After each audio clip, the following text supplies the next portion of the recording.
After over 4 years in early access, Wrath Aeon of Ruin finally released on February 27th. For those of you who don't know, Wrath runs on the Quake 1 engine, specifically an enhanced version of this engine known as Dark Places. Wrath was developed by Slipgate Ironworks and Killpixel, and it was published by 3D Realms and Fulcrum.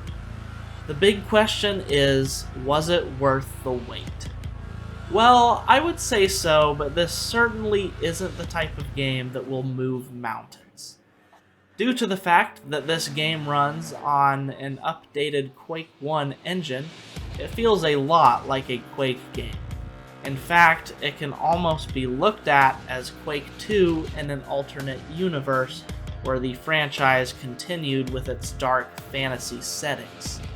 I also thought it was cool that the level loading screens reminded me of the loading screens from the Elder Scrolls Oblivion, which really fits that fantasy atmosphere the game is going for. Wrath also feels like a Quake game due to its simple design. This isn't Turbo Overkill, Ultrakill, or Doom Eternal. Wrath is a very classic boomer shooter in the simplest of terms. You run around killing high numbers of enemies, collecting health, armor, and ammo pickups across a variety of non-linear maps. Wrath doesn't try to reinvent the wheel, and there's nothing wrong with that really, because not every new release needs to do so. As you would expect, Wrath has a large and varied arsenal, which includes a unique melee weapon called the Ruination Blade, which can be charged up with its alt-fire to either serve as a devastating lunge attack or as what is essentially a dash maneuver to clear large gaps. In addition to this, there is a revolver shotgun combo known as the Coach Gun, as well as a beefy and suitably devastating double-barreled shotgun. And as we know, every boomer shooter needs an awesome shotgun.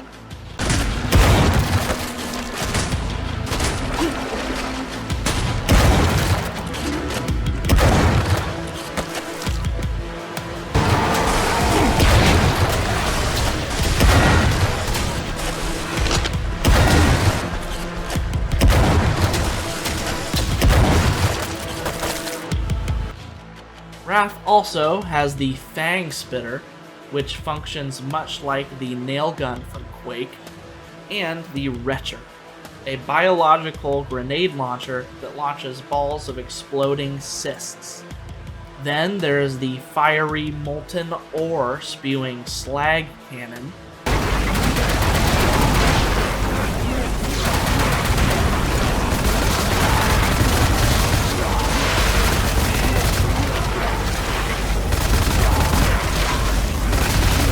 a beam weapon that turns enemies into crystals, a very powerful railgun, which I wish there was more ammo for, to be perfectly honest, and the mace, which serves the role of BFG, and is refilled with ammo by collecting souls from enemies killed by its melee attacks.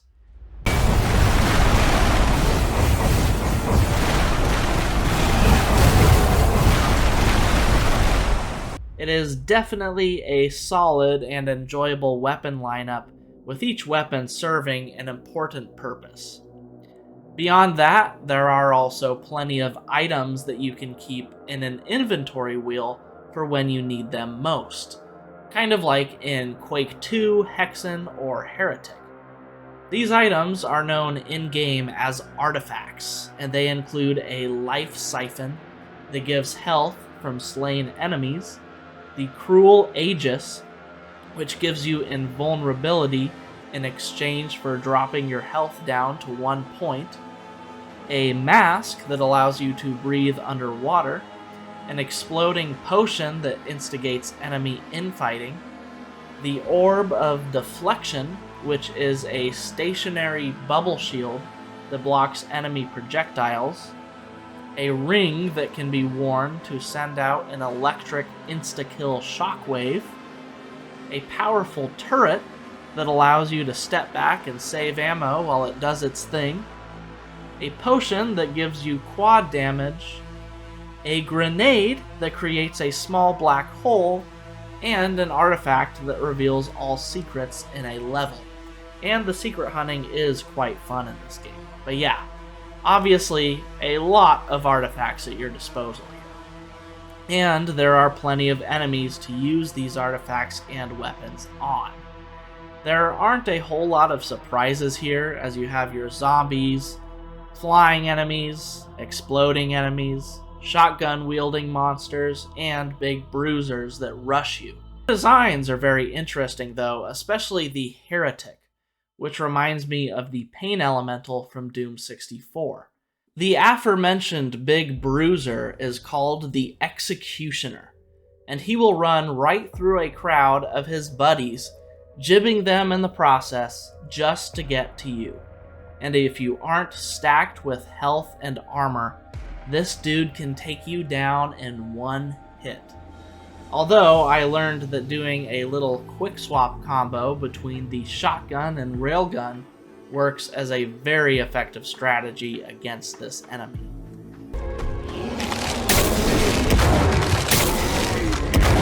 There is also the Stricken, which looks a bit like a giant demonic frog that spits exploding cysts from its gaping maw.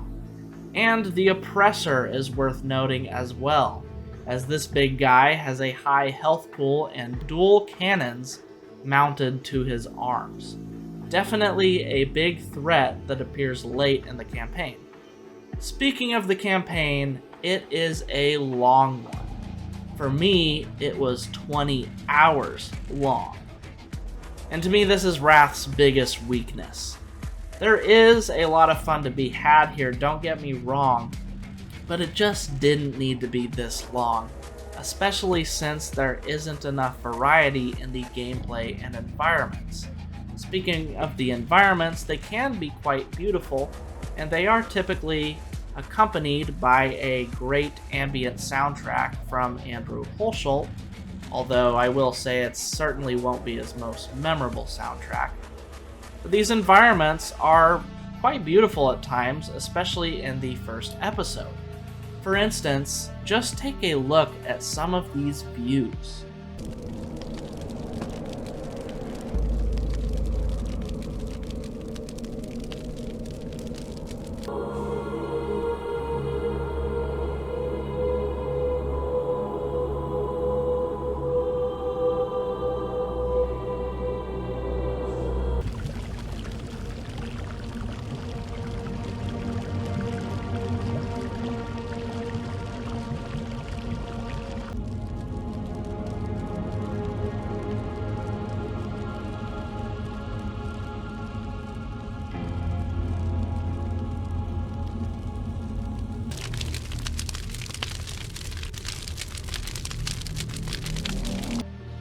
The swamps, castles, and snowy landscapes of the first episode were so enjoyable to look at and traverse, and I loved that Quake vibe of using guns against otherworldly monsters in dark fantasy locales. However, while there are some interesting environments in episode 2 and 3, the environmental variety does seem to dip a bit, and I started to get a little tired of seeing similar looking castle and dungeon corridors. A big reason for why the game takes so long is that each episode contains a large hub area and 5 levels, which actually makes it feel even more like Hexen. But these levels are all massive and can take around an hour or even more to get through. And while the level design is generally good, and while I don't always mind massive levels in a boomer shooter, I just feel that it doesn't necessarily help the pacing here. While I was playing through Wrath, I couldn't help but compare it to the Quake mod Arcane Dimensions, which also has very large, expansive levels, but each level is wildly different in aesthetics, and much of the level architecture is even more striking than what is found in Wrath. To give Arcane Dimensions even more points, by the way, it's worth remembering it is a free mod. So, if the length and sameness of the game sounds off-putting to you, maybe just go and play Arcane Dimensions instead. But if you enjoy anything that reminds you of Quake, or if you are like me and just have to play every single boomer shooter, go play Wrath Aeon of Ruin. I would ultimately recommend it to those who aren't bothered by its length. Also, that's what she said. If you enjoyed the video, please remember to like and subscribe. And if you absolutely hated it, don't hesitate to hit the dislike button. With that being said, and as always, enjoy the rest of your day.